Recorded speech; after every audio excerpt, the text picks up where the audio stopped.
Clavaba la última fuente de cordero asado en la mesa del comedor cuando, de repente, sonó el teléfono. Eché un vistazo a la pantalla. Era mi marido, Javier. A esas horas, debería estar haciendo horas extra en el despacho.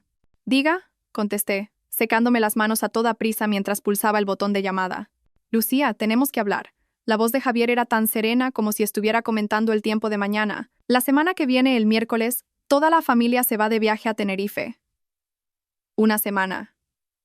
Ya he reservado los billetes de avión y el hotel. En ese instante, sin darme cuenta, apreté el móvil con tanta fuerza que los nudillos se me pusieron blancos. Otra vez. Ya era la tercera vez.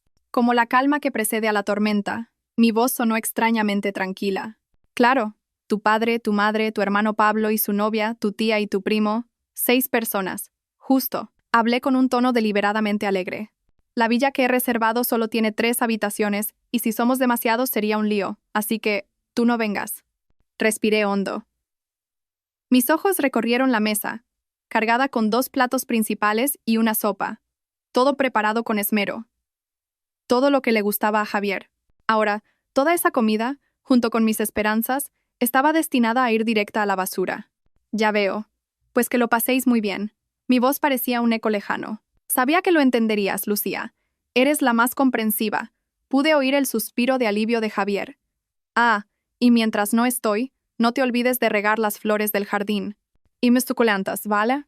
De acuerdo. Colgué. Me quedé allí, clavada en el sitio. La pantalla del móvil se volvió negra, como una luz que se apaga dentro de mis ojos. La tercera vez. 3 años de matrimonio. Y ni una sola vez me habían invitado a ese viaje familiar anual. La primera vez, la excusa fue que acababa de sufrir un aborto espontáneo y un viaje largo sería demasiado para mí. La segunda, que mi trabajo era muy exigente y me costaría pedir vacaciones. Este año, ni siquiera se había molestado en buscar una excusa convincente. Empecé a recoger la mesa mecánicamente, tirando la comida intacta al cubo de la basura. De pronto, la muñeca me tembló y un plato se me resbaló de las manos, estrellándose contra el suelo. ¡Zas! Me quedé mirando los fragmentos esparcidos por el suelo. ¿Cómo podían parecerse tanto a mí en este momento? Como este matrimonio, brillante por fuera, pero que se hace añicos al menor contacto. El móvil volvió a sonar. El grupo de WhatsApp de la familia política. Un mensaje de mi suegra. Chicos, este año repetimos en Tenerife. Salimos el miércoles, así que no os olvidéis la crema solar. Dicen que hace mucho calor por allí. A continuación, una lluvia de emoticonos de celebración. Me quedé mirando fijamente las palabras, toda la familia. Se me arrasaron los ojos. Para ellos yo no era familia, solo era una extraña, una asistenta sin sueldo. Saqué la foto de familia que se hicieron el año pasado en Barcelona. En ella, Javier rodeaba con el brazo el hombro de su hermano Pablo. Mi suegra, con un vestido llamativo, estaba sentada en el centro y mi suegro, con gesto solemne, a un lado. Junto a ellos, su primo y la novia de Pablo de entonces. Los 7 sonreían radiantes, con el mar azul y las palmeras de fondo. Ese día yo estaba sola en casa, ardiendo de fiebre. Llamé a Javier y me dijo, tómate un paracetamol y duerme un poco. Ya verás cómo se te pasa. Estamos haciendo submarinismo y la cobertura es mala. Te dejo. Y colgó. Me dejé caer al suelo y empecé a recoger los trozos de cerámica uno a uno. Me corté un dedo y la sangre brotó, pero aquella herida no era nada comparada con el dolor que sentía en el alma. El móvil sonó de nuevo. Era una videollamada de Carla, mi mejor amiga. Me sequé las lágrimas. Recompuse la expresión como pude y contesté. Lucía, no te imaginas el cliente energúmeno que ha venido hoy al bufete. La voz de Carla se detuvo de golpe. Entrecerró los ojos y acercó la cara a la pantalla. ¿Qué te pasa? Tienes los ojos rojos. No es nada. Estaba cortando cebolla y me han empezado a picar. Intenté sonreír. A mí no me engañas. ¿Crees que te conozco desde hace más de 10 años para nada? Carla frunció el ceño. ¿Qué te ha hecho el idiota de Javier esta vez? Bajo su mirada penetrante, mi coraza se desmoronó. Se lo expliqué todo en pocas palabras, con la voz cada vez más baja, casi un susurro. Siento que soy el hazmerreír. ¿El hazmerreír? A mí me parece que los que hacen el ridículo son Javier y su familia. Lucía, por favor, espabila. Esa gente no te considera de la familia. Guardé silencio. En el fondo, ya lo sabía. Simplemente no quería admitirlo. 3 años atrás, en nuestra espectacular boda, Javier se había arrodillado y me había prometido la felicidad. La imagen seguía viva en mi memoria. ¿Cómo habíamos llegado a esto en un abrir y cerrar de ojos? Lucía, la voz de Carla se tornó seria de repente. ¿Recuerdas que firmasteis capitulaciones matrimoniales? Asentí. Fue un mes antes de la boda. Javier me propuso de repente firmar un acuerdo de separación de bienes, alegando que era una tradición en su familia. Aunque me sentí incómoda, firmé para demostrar que no iba detrás de su dinero. El chalet está a tu nombre. ¿La propiedad está clara? Fue el regalo de bodas de mis padres. Lo registramos como bien privativo, solo a mi nombre. Fruncí el ceño. ¿Por qué lo preguntas? Por nada, dudó Carla. Solo quiero que te cuides un poco más. Oye, ya que su familia se va de viaje la semana que viene, ¿por qué no te vienes unos días a mi casa, para que no estés sola? Rechacé amablemente su oferta. Tras colgar, me quedé de pie junto al ventanal del salón, contemplando el césped del jardín que Javier cuidaba con tanto esmero. Este chalet lo compramos al casarnos. Mis padres pagaron la entrada y yo cubrí los gastos de la reforma con el dinero que había ahorrado durante años de trabajo. La familia de Javier aportó una cantidad mínima, pero insistieron en que su nombre figurara en la escritura. La excusa fue que un hombre necesita mantener las apariencias. La noche avanzó. Me duché y me metí en la cama como un autómata. Javier tampoco vendría esta noche. Tenía trabajo hasta tarde. Desde hacía medio año sus horas extra eran cada vez más frecuentes, y yo había dejado de preguntar. Tumbada, mirando al techo, una idea cruzó mi mente. ¿De verdad quería seguir con este matrimonio? Durante los últimos 3 años, me había esforzado por ser una buena esposa y una nuera ejemplar. Cuidé de mi marido con esmero e incluso soporté las impertinencias de mi cuñado. ¿Y qué había recibido a cambio? El vacío deliberado en el grupo de WhatsApp, las ausencias cada vez más frecuentes de mi marido y un viaje familiar anual del que siempre me excluían. El móvil se iluminó. Un mensaje de Javier. Cariño, ¿todavía despierta? La semana que viene no estaré, así que cierra bien la puerta. Ah, mamá quiere que le regales algo típico de Tenerife. Mañana compra unas cajas de regalo bonitas y déjaselas preparadas. Al leer el mensaje, me eché a reír. A reír hasta llorar. Se acabó. De verdad, se acabó. ¿Hasta cuándo piensas seguir engañándote, Lucía? Me sequé las lágrimas y le envié un mensaje a Carla. ¿Mañana tienes un hueco? Necesito asesoramiento legal. Fuera, la luna fría brillaba en lo alto del cielo. Supe que algunas cosas ya no tenían vuelta atrás. El sol de la mañana se coló por las cortinas del dormitorio. Abrí los ojos, pero el otro lado de la cama seguía vacío. Javier, como era de esperar, no había vuelto a casa anoche. Era la 7ª vez este mes. Me levanté y abrí el armario. Mis dedos pasaron por delante de un sinfín de vestidos hasta detenerse en un elegante traje de chaqueta. Hoy lo elegí a propósito. Javier siempre decía que los vestidos me hacían parecer una esposa modélica. Me lavé la cara y me miré al espejo. Mi rostro de 29 años ya reflejaba un cansancio profundo. Las finas arrugas bajo los ojos y la piel apagada eran el testimonio de 3 años de vida reprimida. Cubrí con maquillaje las huellas del llanto de anoche. Ding dong. Sonó el timbre. Por la mirilla, vi el característico pelo corto y la mirada afilada de Carla. Llevaba 2 cafés y una bolsa de papel de la que emanaba un delicioso olor a bollería. Sabía que no habrías desayunado. Nada más abrir me puso la comida en las manos. Café americano con un poco de leche sin azúcar y tu croissant favorito. El intenso aroma del café me reconfortó. En esta ciudad, aparte del dueño de la cafetería, Carla era la única que recordaba mis gustos.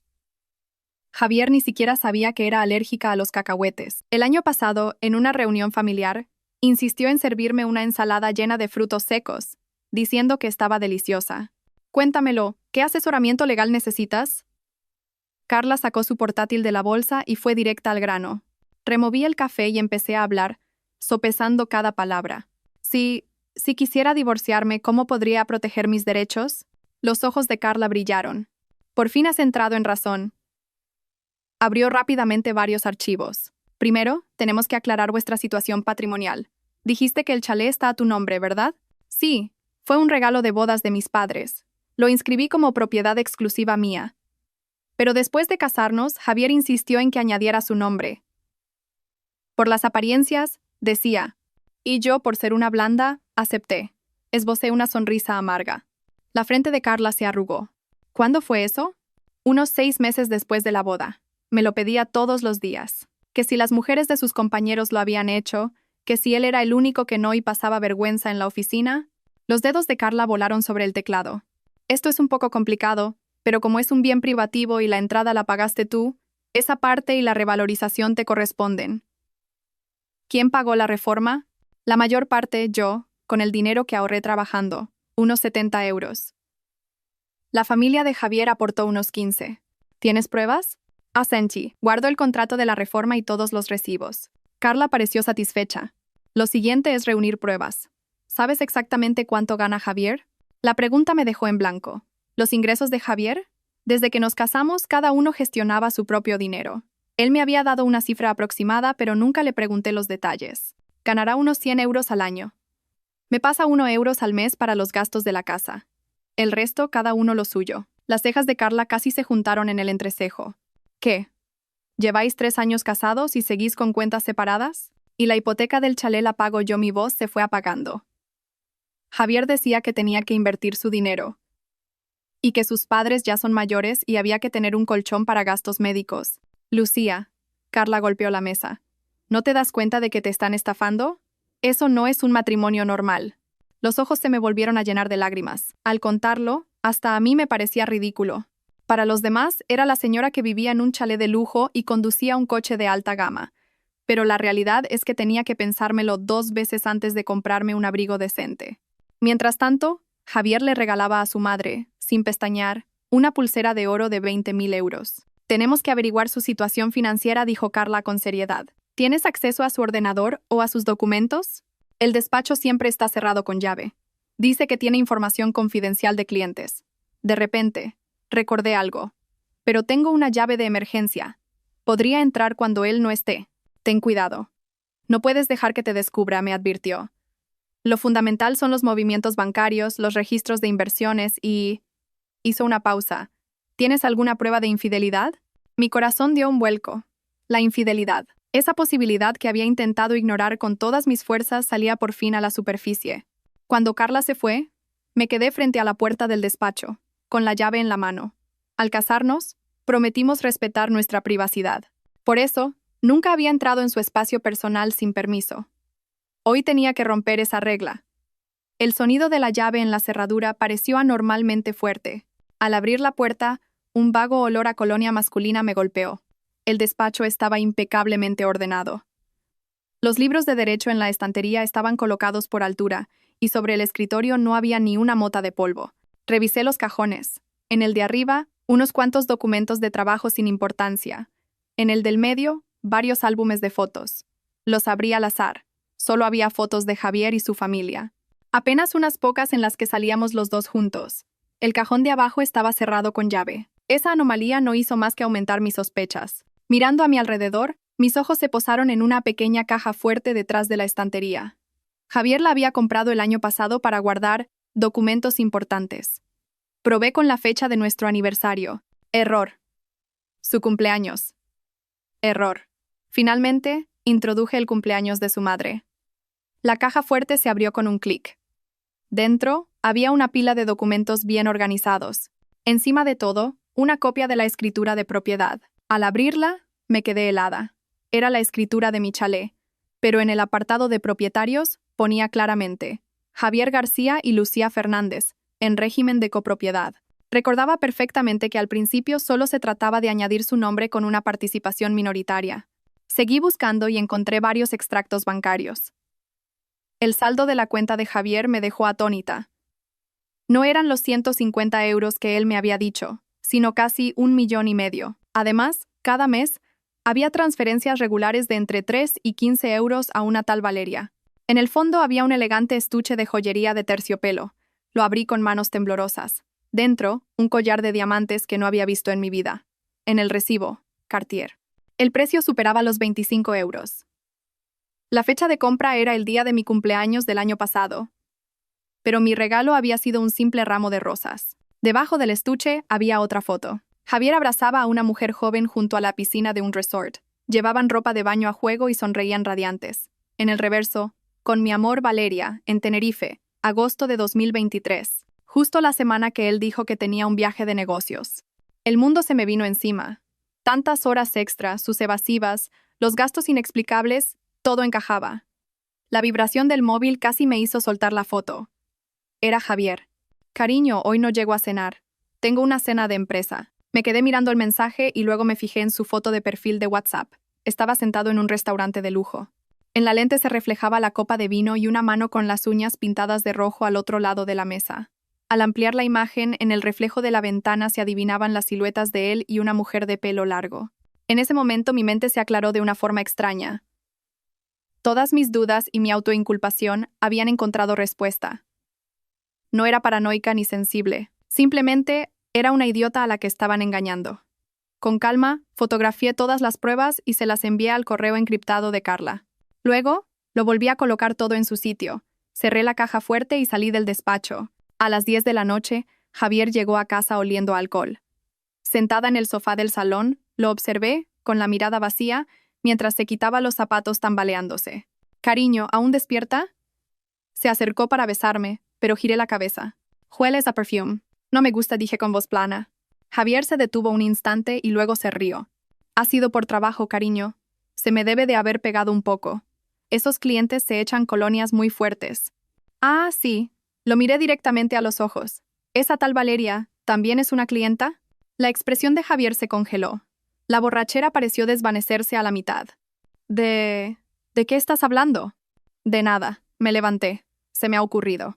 Debes de estar agotado, teniendo que agasajar a esa clienta tantas veces al mes». El rostro de Javier pasó del rojo al blanco.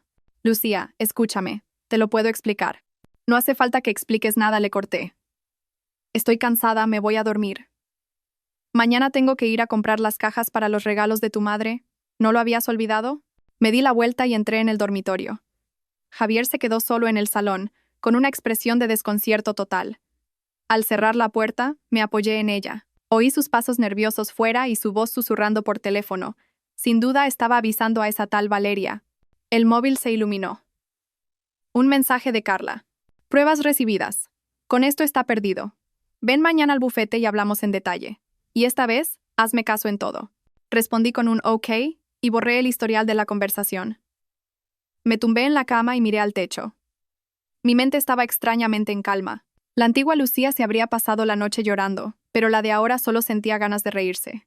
Javier abrió la puerta con cuidado y se tumbó a mi lado, como si no hubiera pasado nada. En la oscuridad oía cómo contenía la respiración a propósito. Fingía estar dormido. Javier rompía el silencio de repente. «¿A qué hotel vais a ir en Tenerife?» Su cuerpo se tensó visiblemente. «Ah, a un resort normal, uno con el que la empresa tiene un convenio». «Ah, ¿sí?» Solté una risita. «No será el Hotel Bahía del Duque otra vez, ¿no?» Dicen que las villas con piscina privada son carísimas. Javier se incorporó de un salto. «¿Tú? ¿Me has estado espiando?» «¿Espiar?» Me giré para mirarlo. La luz de la luna iluminaba su rostro, deformado por el pánico y la ira. «¿Hace falta?» «Se te olvidó bloquearme en Facebook». 8 de noviembre del año pasado. Check-in en el Hotel Bahía del Duque. Por cierto, el collar de Cartier de la foto era precioso. El rostro de Javier se crispó. «Lucía, ¿te atreves a mirar mi móvil?» «Comparado con que tú me pongas los cuernos, que yo te mire el móvil no es para tanto. ¿No crees?» Me levanté y encendí la lámpara de la mesilla. 3 años de casados, con cuentas separadas. Yo como una idiota sirviendo a toda tu familia, y resulta que tú tenías a otra por ahí. Javier, de verdad no me decepcionas. El rostro de Javier palideció y de repente agarró la almohada y la lanzó con todas sus fuerzas contra la pared. «Basta. ¿Crees que lo hice porque quise? Estoy harto de verte esa cara larga todos los días al llegar a casa. Valeria es 100 veces más cariñosa que tú. Ella sí que sabe cómo hacer feliz a un hombre». Observé en silencio su arrebato de locura. De repente me pareció todo tan ridículo. ¿Este era el hombre por el que me había enfrentado a mis padres para casarme? Un cobarde que, después de ser infiel, todavía tenía el descaro de culpar a otros. «De acuerdo. Divorciémonos», dije con ligereza. «Tú te vas con esa tal Valeria y yo vivo mi vida tranquila». «¿Divorcio?» Javier soltó una carcajada como si hubiera oído el chiste del siglo. «Ni en sueños. La mitad de este chalet es mío. Si te divorcias, ¿de qué vas a vivir? Con tu sueldecito no te llega ni para pagar la hipoteca». Así que era eso. Lo tenía todo calculado. Estaba seguro de que nunca me atrevería a pedir el divorcio. Al ver su cara de suficiencia, me eché a reír. Bueno, ya veremos. Javier no esperaba esa reacción y se quedó sin palabras. Volví a tumbarme, apagué la luz y le di la espalda. Sentí su mirada de desconcierto e ira clavada en mi espalda en la oscuridad. Lucía dijo finalmente, rechinando los dientes. «Ni se te ocurra hacer ninguna tontería. A ese chalet le tengo echado el ojo desde hace tiempo. Mi hermano Pablo se casa y necesita una casa. Así que era por eso. Cerré los ojos. Las uñas se me clavaron en las palmas. Toda la familia lo había planeado desde hacía mucho tiempo. Comer de lo mío, vivir en mi casa y al final quitármela para casar al cuñado. Javier empezó a roncar. No pegué ojo en toda la noche. Al amanecer me levanté en silencio. Recogí algunas cosas imprescindibles y los documentos importantes, y salí de casa sigilosamente. El aire de la mañana era especialmente fresco. Respiré hondo y llamé a Carla. Carla, lo he decidido. Voy a recuperar todo lo que es mío. Al otro lado de la línea, la voz de Carla estaba llena de determinación. Así se habla. Te espero en el bufete. La guerra ha empezado. Colgué y paré un taxi. Por el retrovisor, vi cómo el chalet en el que había vivido durante 3 años se hacía cada vez más pequeño. Esta vez no iba a flaquear. El bufete de Carla estaba en la planta 28 de un edificio acristalado en el barrio de Salamanca. Me senté en la sala de reuniones. Delante de mí, Carla había impreso todas las pruebas. La situación es peor de lo que pensaba, dijo, ajustándose las gafas. Según estos movimientos bancarios, en los últimos 2 años Javier ha transferido un total de 330 euros a esa tal Valeria. Esto es un claro acto de disipación del patrimonio conyugal. Asentí en silencio. Mis dedos repasaron inconscientemente esas frías cifras, 330 euros. El equivalente a mi sueldo de varios años. Y él se lo había dado tan fácilmente a otra mujer. Pero lo más grave es esto. Carla desplegó un fajo de papeles. He consultado el historial de crédito de Javier. Hace 3 meses pidió un préstamo de 800 euros. El propósito. Reforma de la vivienda. Pero en vuestro chalet no había ningún plan de reforma reciente, ¿verdad? 800 euros. Levanté la cabeza de golpe. No me dijo ni una palabra. No pensaba decírtelo, dijo Carla con sorna. Ese dinero, una semana después de entrar en su cuenta, fue transferido a Valeria en 5 plazos. Creo que ese desgraciado le ha comprado una casa a esa mujer. Mi voz tembló. ¿De verdad lo crees? Es muy probable. Carla asintió. Pero ese no es el problema más urgente. Mira esto. Abrió un archivo digital. Contenía una transcripción de las conversaciones de WhatsApp entre Javier y su hermano Pablo. Esto lo he conseguido por una vía especial, explicó Carla. Es difícil usarlo como prueba directa en un juicio, pero es suficiente para saber lo que planeaban. «Hermano, ¿le has dicho a tu mujer lo de la hipoteca del chalet?», preguntaba Pablo. «Todavía no», pensaba decírselo después del viaje. «Últimamente está un poco rara. Creo que sospecha lo de Valeria». «¿Y entonces qué?». «La semana que viene tenemos que dar la señal para el piso que hemos visto mi novia y yo. No tengas tanta prisa. Mi nombre también está en la escritura del chalet. Aunque se oponga, no puede hacer nada. Si se pone difícil, le digo a mamá que hable con ella. A mamá siempre le hace caso». Me quedé mirando la pantalla. Sentía como si una roca me aplastara el pecho. Llevaban mucho tiempo planeando hipotecar mi chalet para comprarle un piso a mi cuñado. Legalmente, para establecer una hipoteca sobre un bien en copropiedad, a veces basta con el consentimiento de uno de los propietarios, dijo Carla con seriedad. Si ellos actúan primero, te encontrarás en una situación muy desfavorable. Entonces, ¿qué hago? Apreté los puños. ¿Tengo que quedarme de brazos cruzados? Por supuesto que no. Una luz afilada brilló en los ojos de Carla. Tenemos que adelantarnos. La entrada la pagaron tus padres y la mayor parte de la reforma la pagaste tú. Tienes pruebas de todo. Podemos alegar que Javier es el principal culpable de la ruptura del matrimonio y solicitar una nueva división de bienes. Me quedé pensando un momento y de repente se me ocurrió algo. Carla, ¿y si pudiera demostrar que la escritura de copropiedad fue falsificada por Javier? Los ojos de Carla se iluminaron. ¿Tienes pruebas? No estoy segura, pero recuerdo perfectamente que al principio era una copropiedad con cuotas de participación. Además, el sello y la firma en la escritura de la caja fuerte me parecieron un poco diferentes. Esto podría ser nuestro punto de inflexión, exclamó Carla, golpeando la mesa emocionada. Si demostramos que la escritura fue falsificada, no solo la hipoteca sería nula, sino que Javier podría enfrentarse a cargos penales. Trazamos un plan general. Primero, tenía que recopilar más pruebas en secreto. Segundo, verificar rápidamente la autenticidad de la escritura. Y por último, preparar la demanda de divorcio. Al salir del bufete, Carla me dio un juego de llaves. Es un pequeño apartamento que tengo. Ahora está vacío. Quédate allí de momento. No vuelvas al chalet. Javier acorralado podría hacer cualquier cosa. La abracé, agradecida. Al salir del edificio, la luz del sol me deslumbró. Sonó el móvil. Era una llamada de Javier. Respiré hondo y contesté. «Lucía, ¿dónde te has metido?» La voz de Javier estaba cargada de ira. «Me ha llamado mi madre. Dice que todavía no le has enviado las cajas de regalo. Las necesita para mañana. Casi me eché a reír, con la que estaba cayendo, y su primera reacción era regañarme por no haber cumplido un recado de su madre. Estoy fuera. Tengo unos asuntos que resolver, dije con calma. Las cajas están encargadas. Se las entregarán directamente en casa de tu madre esta tarde. Javier pareció desconcertado. No esperaba que fuera tan cooperativa. Ah, bueno, vale. Oye, lo de anoche. ¿Anoche? Pregunté deliberadamente. Estabas muy borracho. No parabas de decir tonterías. Hubo un silencio de unos segundos al otro lado de la línea. Sí, estaba muy borracho. No me acuerdo de nada. Bueno, ¿cuándo vuelves a casa? Creo que tardaré. Ha surgido algo urgente en el trabajo. No me esperes, cena tú. Me inventé una excusa y colgué. Fui directa al registro de la propiedad.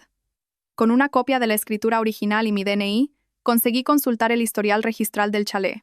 Efectivamente, allí constaba claramente: copropiedad con cuotas de participación. Lucía Fernández 70%, Javier García 30%. Sin embargo, la escritura actual indicaba una copropiedad al 50%. Eso significaba que Javier había falsificado los documentos de alguna manera. Contuve la euforia, hice una foto inmediatamente y se la envié a Carla. ¡Bingo! El cabrón falsificó el tipo de copropiedad. Esta vez está acabado. ¡Genial!, respondió Carla al instante. Ahora necesitaba conseguir el original de esa escritura falsificada. No sería fácil. Javier, sin duda, la escondería a conciencia. Decidí arriesgarme y volver al chalet una vez más. A las 4 de la tarde, aproveché que Javier estaba en una reunión en la oficina para volver. Nada más abrir la puerta, noté que algo no iba bien. El salón estaba revuelto y los cajones de mi tocador, abiertos de par en par. Alguien había estado buscando algo. Subí al segundo piso en silencio. Oí un ruido en el despacho. Por la rendija de la puerta, vi a Javier, sudando a mares, rebuscando entre papeles. No paraba de maldecir en voz baja. Había vuelto a casa antes de lo esperado para buscar la escritura. Bajé sigilosamente y cerré la puerta de entrada con un portazo deliberado. «Cariño, ya estoy en casa». Desde arriba se oyó un ruido de sorpresa, seguido de la voz de Javier, tratando de parecer tranquilo. «Ah, hola, cariño». Estaba en el despacho buscando unos papeles. Subí y abrí la puerta del despacho. Javier estaba de pie junto al escritorio, forzando una sonrisa, pero las gotas de sudor en su frente y el pelo revuelto delataban su nerviosismo. «¿Por qué has vuelto tan pronto?», le pregunté, fingiendo preocupación. «Ah, no había mucho que hacer en la oficina. Oye, ¿has visto la escritura de la casa? Necesito unos documentos para pedir un préstamo en el trabajo», tal como esperaba. Por dentro, sonreí con frialdad. Pero por fuera puse cara de desconcierto. «¿No está en la caja fuerte?» «He mirado y no está», dijo Javier, nervioso. «¿No la habrás guardado en otro sitio? Piensa bien». Fingí pensar y luego dije: «Ah, ¿recuerdas que el mes pasado nos pidieron en la administración de la finca actualizar los datos de los propietarios? La cogí para hacer una fotocopia y... claro, la tiene mi madre.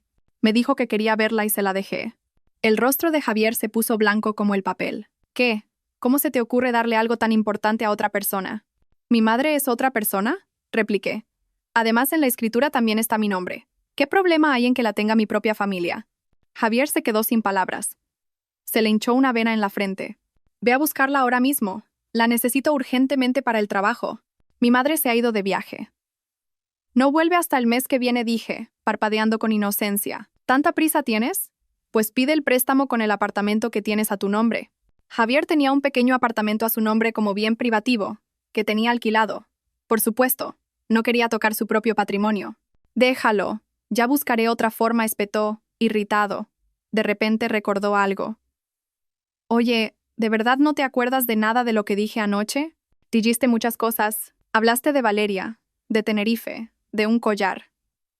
Observé cómo su cara se iba endureciendo, y de repente me reí. «Es broma.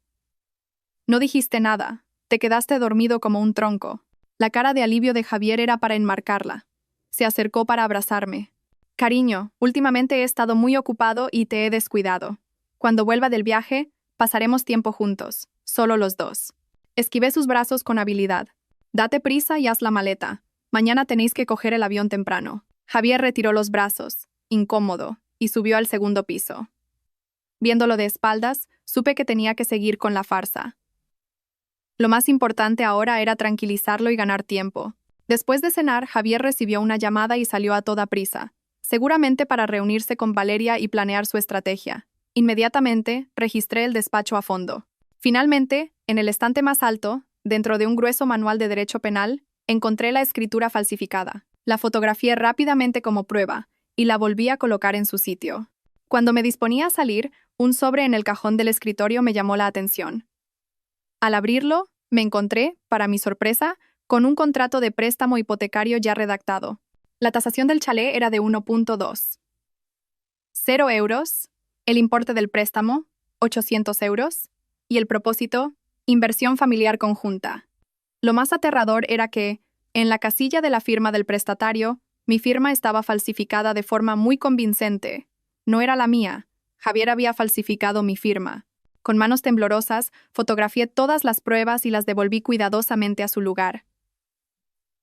Justo cuando iba a salir del despacho, sonó el móvil. Era mi suegra, Lucía. Su voz seguía siendo arrogante. Mañana me llegan las cajas de regalo, ¿verdad? Tienen que ser de las buenas, con detalles dorados. No te equivoques. Sí, suegra, no se preocupe. Está todo preparado, respondí, reprimiendo las náuseas. Y continuó con sus órdenes. Mientras estemos de viaje, no te olvides de regar las plantas de casa una vez a la semana. Las suculentas de Javier son muy caras. Ah, y en la nevera tengo unos encurtidos que hice. La semana que viene ya estarán listos, así que sácalos y ponlos a secar al sol. Le respondí con monosílabos mientras miraba el reloj. Ya eran las 10 de la noche. Javier aún no había vuelto. Colgué y decidí no esperar más. Recogí algo de ropa y los documentos importantes y salí del chalet para ir al apartamento de Carla. Por el camino, llamé a mis padres y les expliqué la situación a grandes rasgos. Contrariamente a lo que esperaba, mi padre no me regañó por no haberle hecho caso. Al contrario, me dijo con firmeza: «Hija, tomes la decisión que tomes. Tu familia siempre estará de tu lado. Ese chalet te lo dimos a ti. No dejes que la familia de ese hombre te lo quite». Al otro lado de la línea, oí llorar a mi madre. «Hija mía, tonta, ¿cómo has podido pasar por todo esto sin decirnos nada antes?» Al colgar, por fin me derrumbé. Lloré a mares en el asiento trasero del taxi. No estaba luchando sola. Simplemente, mi orgullo me había impedido mostrarme vulnerable ante mi familia. El apartamento de Carla era pequeño pero acogedor. Me di una ducha caliente y, tumbada en la cama, repasé mis hallazgos. Los delitos de Javier eran cada vez más evidentes: infidelidad, ocultación de patrimonio, falsificación de documentos y de firma en un contrato. Cualquiera de ellos era suficiente para que pagara un alto precio ante la justicia. El móvil se iluminó. Un mensaje de WhatsApp de Javier. «Cariño, me ha surgido un viaje de trabajo de imprevisto. Estaré fuera unos días. Me reuniré con la familia directamente desde Tenerife. Lo del chalet lo hablamos a la vuelta». Sonreí con desdén y no respondí. Entré en Facebook y vi que Valeria había publicado algo nuevo. «Gracias por venir. El mejor regalo». La foto adjunta mostraba una pulsera de Cartier y la mano de un hombre. El reloj en la muñeca de ese hombre era el que yo le había regalado a Javier por su cumpleaños el año pasado. Con calma hice una captura de pantalla, la guardé y apagué el móvil. Mañana, la guerra entraría en una nueva fase. Y esta vez, no habría piedad. La luz de la mañana se filtró a través de las finas cortinas. Al abrir los ojos, tardé unos segundos en darme cuenta de dónde estaba. El apartamento de Carla era pequeño, pero había dormido mejor que en los últimos 3 años. Tenía 3 llamadas perdidas en el móvil, todas de Javier, y un mensaje de WhatsApp. «¿Por qué no coges el teléfono? Ya voy a coger el avión. Cierra bien la puerta de casa». Sonreí con desprecio y bloqueé su número y todos sus perfiles. Me levanté y abrí la nevera. El frigorífico de Carla, una adicta al trabajo, estaba vacío, salvo por unas botellas de agua y un yogur caducado. Después de ducharme, me preparé un café, encendí el portátil y empecé a planificar. Anoche, Carla me había enviado una lista detallada de acciones. Lo primero era asegurar mi patrimonio personal. Entré en mi banca online y revisé todas mis cuentas. Por suerte, mi sueldo se ingresaba en una cuenta que Javier desconocía. En los últimos 3 años, había conseguido ahorrar casi 0 euros. En nuestra cuenta conjunta había 35 euros de ahorros. En teoría, nos correspondía la mitad a cada uno. Sonreí con amargura. Javier ya le había enviado a su amante más de 300 euros. Llamé al banco y, alegando una posible actividad sospechosa, congelé temporalmente la cuenta conjunta. Así, Javier no podría sacar dinero durante su viaje. Lo siguiente era lo más importante, el chalé. Siguiendo el consejo de Carla, tenía que denunciar la pérdida de la escritura y solicitar un duplicado rápidamente. Pero antes, tenía que asegurarme de que Javier no pudiera interferir. Sonó el teléfono. Era mi padre. Hija, he hablado con mi viejo amigo, el abogado Jiménez. Tiene mucha experiencia en litigios inmobiliarios. Dice que tenemos que demandar a Javier por falsificación de documentos cuanto antes y, al mismo tiempo, solicitar medidas cautelares urgentes. Papá, se me hizo un nudo en la garganta. Siento no haberos hecho caso. ¿Qué tontería es esa? La voz de mi padre era firme. Lo importante ahora es que recuperes lo que es tuyo. Tu madre y yo vamos a Madrid esta tarde. Nos quedaremos en un hotel. Lo que sea lo afrontaremos juntos. Al colgar, sentí que se me humedecían los ojos. Mis padres siempre serían mi refugio. Y yo, por un hombre insignificante, me había alejado de ellos durante 3 años. Tras prepararme, fui directamente al registro de la propiedad. Con una copia de la escritura original y mi DNI, completé con éxito el trámite de denuncia por extravío. El funcionario me informó de que la nueva escritura tardaría unos 7 días hábiles en emitirse. Si alguien intenta hipotecar la propiedad con la escritura denunciada, ¿sería válido? Pregunté con cautela. El funcionario negó con la cabeza. Una vez que se publica el anuncio de extravío, la escritura anterior pierde su validez inmediatamente. Pero si le preocupa la seguridad de su vivienda, puede solicitar una anotación preventiva de prohibición de disponer.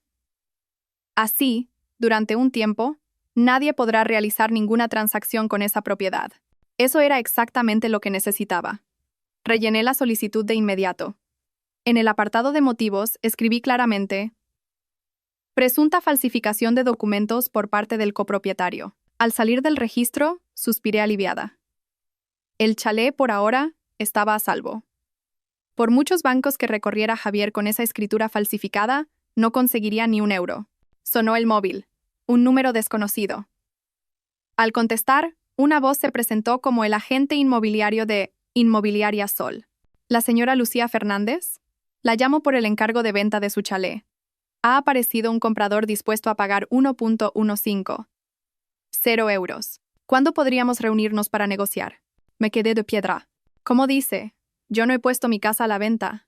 Al otro lado de la línea, el agente también pareció desconcertado. Pero ayer vino un señor, Javier García, con la escritura y una fotocopia de su DNI, diciendo que ambos habían decidido poner el chalé en venta. Sentí que la sangre me hervía. Javier, ese desgraciado, se me había adelantado. Escúcheme bien, señor agente, dije, conteniendo la rabia. Ese encargo es fraudulento. La escritura ha sido denunciada por extravío y se está emitiendo una nueva. Si su agencia procede con esta operación sin seguir los cauces legales, prepárense para recibir una demanda de mis abogados. Colgué e imediatamente llamé a Carla. Ao oírlo, se puso furiosa. Ese Javier es un sinvergüenza. Lucía, tenemos que darnos más prisa.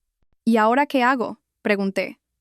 Podría haber contactado con otras inmobiliarias. Primero, tenemos que notificar a las principales agencias inmobiliarias y bancos que el chalé está en litigio. Segundo, demandar a Javier inmediatamente por falsificación de documento público y de firma. Y por último, Carla hizo una pausa. ¿Y si vendes el chalé? ¿Venderlo? La idea me sorprendió. En esa casa había invertido mucho esfuerzo. Desde los planos hasta la elección de los materiales, cada rincón tenía mi toque. Pero, pensándolo bien, ¿qué sentido tenía seguir viviendo allí, enfrentándome cada día a recuerdos desagradables? Lo vendo, dije con firmeza. Pero después de recuperar la plena propiedad. Buena decisión, asintió Carla. Oye, ¿han llegado tus padres? El abogado Jiménez quiere reunirse con nosotros esta tarde. A las 3 de la tarde me reuní con mis padres y el señor Jiménez en una sala del hotel. Mi madre, al verme, me abrazó con fuerza, con los ojos llorosos. Estás muy delgada. El señor Jiménez era un hombre de mediana edad de aspecto inteligente. Revisó meticulosamente todas las pruebas que había recopilado, asintiendo constantemente. Las pruebas son muy sólidas. La conducta del señor García constituye claramente un delito de falsificación de documento privado y estafa. Podría enfrentarse a una pena de hasta 3 años de prisión. ¿Prisión? Negué con la cabeza.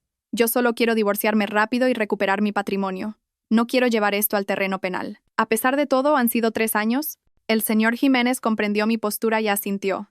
Entonces nos centraremos en la vía civil. Según el Código Civil, El hecho de que el señor García haya convivido con otra persona como si fuera su cónyuge y haya donado una gran cantidad de dinero durante el matrimonio es una causa grave de divorcio. En la división de bienes, podría recibir una parte menor o incluso nada. Acordamos la estrategia legal. Primero, solicitar medidas cautelares para congelar los bienes de Javier. Luego, presentar la demanda de divorcio, solicitando la redistribución de la propiedad del chalet y una indemnización por los bienes gananciales disipados por Javier. Hay un problema más, dijo el señor Jiménez ajustándose las gafas. ¿Sabe dónde se encuentra actualmente el señor García? El juzgado necesita notificarle la demanda.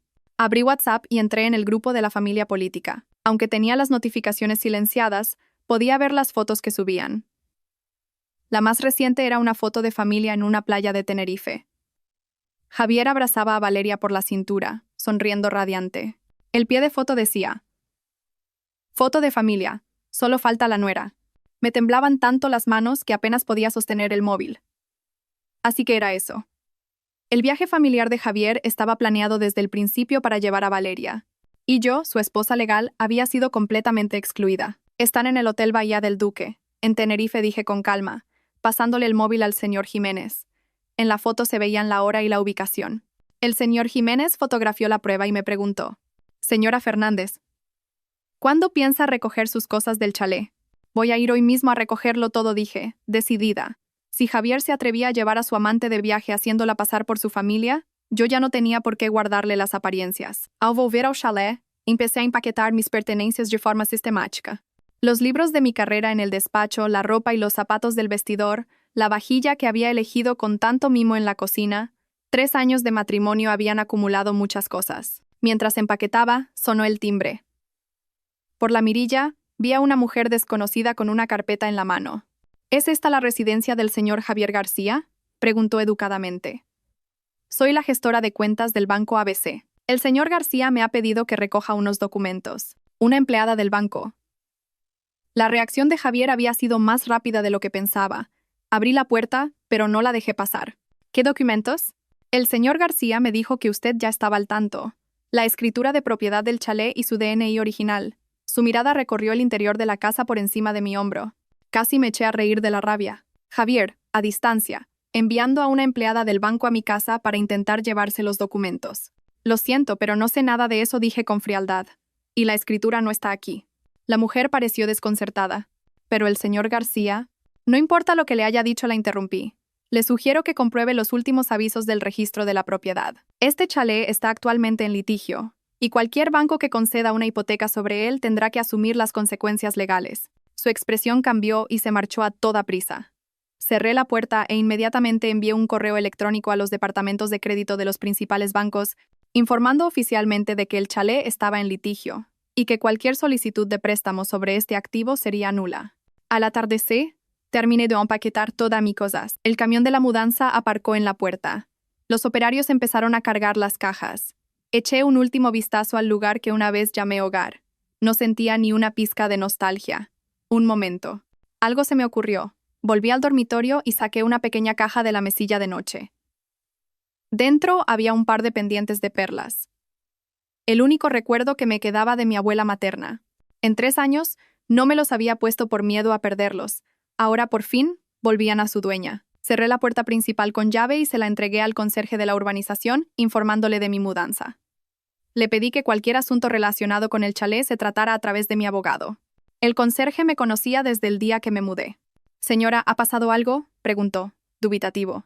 «A partir de ahora, llámeme Lucía, por favor», le corregí con una sonrisa. «Gracias por todo, conserje». Conduje hasta el hotel donde se alojaban mis padres. Me sentía más ligera que nunca. Por el camino, recibí un mensaje de Carla. Auto de medidas cautelares aprobado. Todas las cuentas bancarias a nombre de Javier han sido embargadas. También hemos publicado el anuncio de extravío de la escritura en el BOE. Ya es legalmente efectivo. Le di las gracias y llamé al extranjero. Al otro lado de la línea estaba Emma, mi compañera de piso durante mi época de estudiante en Londres. Ahora alta ejecutiva en una multinacional. «Emma, ¿cuánto tiempo?». La voz de Emma sonaba llena de energía. «Oye, ¿el puesto que me comentaste en la sede de Singapur sigue vacante?». Miré al frente y pregunté con voz firme. «Creo que necesito un nuevo comienzo». Una semana después, estaba sentada en el despacho del señor Jiménez, revisando la demanda de divorcio recién redactada. El escrito detallaba las graves causas imputables a Javier: la convivencia marital con otra persona, la falsificación de documentos, la disipación del patrimonio conyugal. Cada punto estaba respaldado por pruebas contundentes. El juzgado ha admitido a trámite la demanda. La notificación se enviará de urgencia al hotel de Tenerife donde se aloja el señor García, dijo el señor Jiménez, entregándome otro fajo de papeles. Este es el auto de medidas cautelares. Todas las cuentas bancarias, acciones e inmuebles a nombre del señor García han sido embargados. Asentí y pasé a la última página. La reacción de Javier fue más virulenta de lo que imaginaba. El mismo día que recibió la notificación del juzgado, intentó volver de Tenerife, pero al tener las tarjetas de crédito bloqueadas, ni siquiera pudo comprar un billete de avión. Al final, tuvo que pedirle dinero a su hermano. A estas horas ya debe de estar en Madrid, me advirtió el señor Jiménez. ¿Cree que necesita esconderse por un tiempo? No negué con la cabeza. Ha llegado el momento de enfrentarme a él cara a cara. Apenas terminé de hablar, mi móvil empezó a sonar frenéticamente. El nombre de Javier parpadeaba en la pantalla. Era el enésimo número que usaba desde que lo bloqueé. Pulsé el botón de llamada y activé el altavoz. Lucía, te has vuelto loca. El grito de Javier resonó en el despacho. ¿Te atreves a demandarme? ¿Y a embargar mis cuentas? Señor García, dije con calma. Le ruego que mida sus palabras. Mi abogado está grabando esta conversación. Hubo una pausa notable al otro lado. Luego, su tono se suavizó. Lucía, cariño, ¿de verdad tenemos que llegar a esto?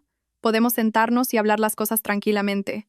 Sonreí con desdén. Cuando falsificaste la escritura y mi firma en el contrato de hipoteca, ¿por qué no pensaste en hablarlo conmigo? Cuando te llevaste a tu amante de viaje haciéndola pasar por tu familia, ¿por qué no pensaste en hablarlo? Todo es un malentendido, se apresuró a explicar Javier. Valeria es solo una prima lejana.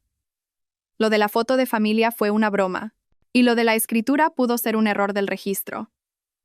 Podemos ir a corregirlo. Señor García, le corté sus torpes mentiras. Nos vemos en los tribunales. Y colgué. El señor Jiménez asintió con aprobación. Muy bien gestionado. Ahora irá a por todas. Tenemos que estar preparados. Efectivamente, menos de media hora después, recibí un mensaje urgente de Carla. Javier ha ido al chalet con sus padres. Están en la garita del conserje, montando un escándalo para que les cambie la cerradura. El señor Jiménez y yo nos dirigimos allí de inmediato. Desde lejos, ya se oía la voz estridente de mi suegra. Mi hijo es el dueño de esta casa. ¿Por qué no le dejan entrar? ¿Acaso esa mujer le ha untado, conserje? El conserje parecía muy apurado. Señora, la señora Fernández ha presentado una denuncia formal por extravío y se está emitiendo una nueva escritura. Legalmente, en este momento, ella es la única con derechos sobre el chalet. ¡Eso es ridículo!, gritó mi suegro, golpeando el mostrador. La mitad de ese chalet es de mi hijo. ¿Quién se ha creído que es esa Lucía para no dejarle entrar en su propia casa? Respiré hondo, abrí la puerta y entré. Suegro, suegra, ¿cuánto tiempo? ¿Qué tal el viaje a Tenerife? La foto de familia os quedó preciosa. Los tres se giraron al unísono. Sus caras eran un poema. El rostro de Javier estaba morado como el hígado de un cerdo, y mi suegra parecía que quería comerme viva. Lucía, mi suegra se abalanzó sobre mí, intentando agarrarme del cuello. ¿Cómo te atreves, desagradecida, tratar así a mi hijo? El señor Jiménez se interpuso, bloqueándole el paso. Señora, le ruego que se controle. Agredir a una persona es un delito. Estamos grabando toda la situación.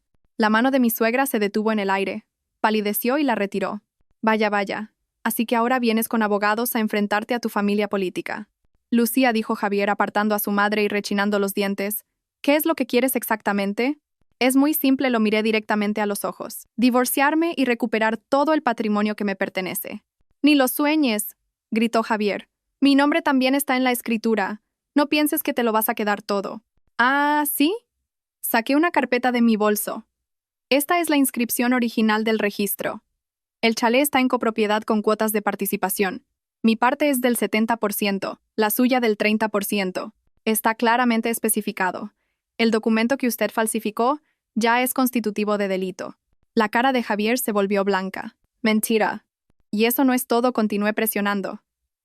Falsificó mi firma en un contrato de hipoteca y le transfirió 330 euros a su amante. Todo esto son causas graves de divorcio. Según la ley, no solo no le correspondería ninguna parte del chalet, sino que podría tener que pagarme una indemnización. Mi suegra no pudo soportarlo más. Eso no puede ser. Mi hijo te ha estado manteniendo durante años y así se lo pagas, mordiéndole la mano que te da de comer. ¿Manteniéndome? Casi me eché a reír. Suegra, durante 3 años hemos tenido cuentas separadas. La hipoteca del chalet, la luz, el agua, la comunidad. Todo lo he pagado yo sola. Su hijo me daba 1 euro al mes para gastos, una cantidad que no cubría ni su propia comida. Mi suegra se quedó sin palabras. Mi suegro me miró con los ojos entrecerrados. Lucía, somos una familia. No hay por qué llegar a estos extremos. Javier se ha equivocado, pero tú tampoco has hecho las cosas bien. Un hombre puede cometer un pequeño error de vez en cuando. ¿Un pequeño error? Le interrumpí. ¿Falsificar documentos es un pequeño error? ¿Disipar el patrimonio es un pequeño error? ¿Llevarse a su amante de viaje haciéndola pasar por su esposa es un pequeño error? Javier se abalanzó de repente, intentando arrebatarme la carpeta, pero el señor Jiménez lo detuvo. Parecía una bestia acorralada. Lucía, no me presiones. Conozco a mucha gente. Puedo hacer que no encuentres trabajo en todo Madrid. ¿Amenazas a la parte contraria?, dijo el señor Jiménez tranquilamente, pulsando el botón de grabación de su móvil. Señor García, esta grabación será una prueba muy perjudicial para usted. Javier por fin se dio cuenta de la gravedad de la situación. Su actitud cambió 180 grados. Lucía, cariño, lo siento. Me he equivocado, de verdad. Dame una oportunidad. Dejaré a Valeria. A partir de ahora haré todo lo que tú digas. Verlo llorar solo me producía asco. Hubo un tiempo en que esa misma expresión de desamparo me ablandaba el corazón y le perdonaba una y otra vez sus traiciones y mentiras. Es demasiado tarde, Javier, dije con calma. Te he dado demasiadas oportunidades. Ahora solo quiero terminar con este matrimonio lo antes posible. Ni lo sueñes, gritó de repente. Voy a alargar este juicio todo lo que pueda. A ver quién aguanta más. 3, 5 años. Eso no lo decide usted, dijo el señor Jiménez, extendiendo otra carpeta. Estas son las pruebas que la señora Fernández ha recopilado sobre su convivencia marital con la señorita Valeria. Incluyen transferencias bancarias, fotos íntimas, conversaciones. Si se presentan en el juzgado, no solo se acelerará el proceso de divorcio, sino que usted podría tener que pagar una indemnización por daños morales. Javier se desplomó en una silla, como un globo deshinchado. Mi suegra intentó decir algo más, pero mi suegro la detuvo. Ambos, por fin, se dieron cuenta de que su precioso hijo se había topado con un muro de hormigón. Os doy 3 días, dije, levantándome. Si aceptáis el divorcio de mutuo acuerdo, el chalet es mío, y el resto de los bienes se repartirán según la ley. Si queréis seguir con el juicio, nos veremos en los tribunales. Pero preparaos para asumir todas las consecuencias legales. Al salir de la garita del conserje, suspiré aliviada.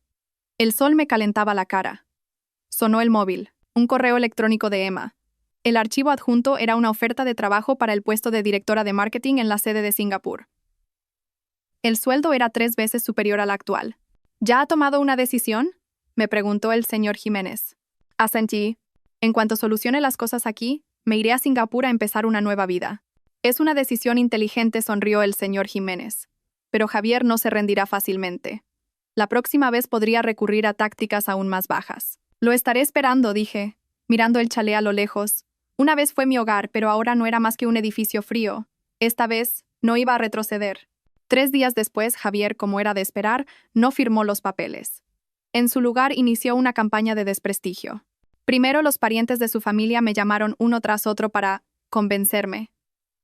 Luego publicó en Facebook un post lacrimógeno, insinuando que yo lo había dejado por un hombre más rico y con mejor posición. Finalmente, se presentó en mi empresa y presentó una queja en recursos humanos, acusándome de conducta inmoral. Por suerte, estaba preparada. Cuando Recursos Humanos me llamó, presenté mi carta de dimisión y la oferta de trabajo de la empresa de Singapur. Al mismo tiempo, Carla me ayudó a publicar una declaración en varios portales de noticias, aclarando la verdad y adjuntando algunas de las pruebas de la infidelidad y la falsificación de documentos de Javier. La opinión pública dio un vuelco al instante. Las redes sociales de Javier se llenaron de comentarios de internautas indignados. Incluso se filtró el lugar de trabajo de Valeria. Se convirtieron en la comidilla de todo el mundo. Lo más sorprendente fue que un internauta especialmente motivado descubrió que Valeria estaba saliendo con 3 hombres a la vez. Javier se convirtió en el hazmerreír de todo el país. Esta vez sí que está acabado, dijo Carla, satisfecha, pero subestimamos el descaro de Javier. Una noche de lluvia irrumpió en el chalet, donde yo estaba terminando de recoger mis cosas, junto con su hermano Pablo. Me amenazó con matarme si no retiraba la demanda. Lucía. Javier apestaba a alcohol y tenía los ojos inyectados en sangre. Tú me has arruinado la vida, así que yo voy a arruinar la tuya. Pablo levantó el móvil y empezó a grabar. Cuñada, será mejor que retires la demanda. Si no, este video de tu reconciliación con mi hermano se hará viral mañana. Comprendí su plan al instante. Querían fingir una reconciliación forzada, quizás incluso una violación. El corazón me latía con fuerza, pero mantuve la calma. Javier, ¿sabes que esto es un delito? ¿Delito? Se burló Javier. ¿Qué delito puede haber entre marido y mujer? Te lo voy a decir yo. Después de esta noche, retires o no la demanda, estarás acabada. En el momento en que se abalanzó sobre mí, pulsé el botón de pánico que llevaba en el bolsillo. Una alarma estridente sonó, y al mismo tiempo, dos compañeros de mi antigua empresa, que estaban de guardia en la casa de al lado, derribaron la puerta y redujeron a los hermanos García en el suelo. La policía está de camino, dije, mirando fríamente a Javier, que estaba inmovilizado en el suelo. Esta vez, con allanamiento de morada e intento de agresión sexual, tienes para una buena temporada en la cárcel. El rostro de Javier se volvió ceniciento, y Pablo empezó a llorar y a suplicar. Cuñada, fue idea de mi hermano. Por favor, perdónanos. A lo lejos, se oía la sirena de la policía acercándose. Supe que la farsa, por fin, había terminado. El último y desesperado intento de Javier me había dado la oportunidad de librarme de él para siempre. Cuando la policía le estaba poniendo las esposas, se giró de repente y me preguntó: «Lucía, ¿alguna vez me has querido?» Guardé silencio un momento y luego respondí con sinceridad: «Sí, pero ahora solo siento desprecio». El coche de policía se alejó y la lluvia cesó. Me quedé en la puerta del chalet mirando ese lugar cargado de tantos recuerdos. Me sentía extrañamente en paz. Mañana pondría la casa oficialmente a la venta. La semana que viene tendría lugar la primera vista del divorcio, y en un mes estaría en Singapur, empezando una vida completamente nueva. Sonó el teléfono. Un mensaje de mi madre. «Hija, he hecho tu cocido favorito. Ven a cenar». Sonreí y respondí: «Claro, mamá, voy para allá». En el cielo nocturno brillaba una estrella. Supe que era mi guía, la que me indicaba el camino a seguir. El día antes de la primera vista del juicio de divorcio, recibí una llamada de la policía. Javier, durante su viaje a Tenerife, había utilizado la escritura falsificada para obtener un préstamo de 1.20 euros de una pequeña financiera. Ahora, la financiera había descubierto la falsificación y lo había denunciado. «Señora Fernández, usted es una de las víctimas en este caso. Necesitamos su colaboración en la investigación». La voz del agente era seria y respetuosa. Colgué e inmediatamente llamé al señor Jiménez.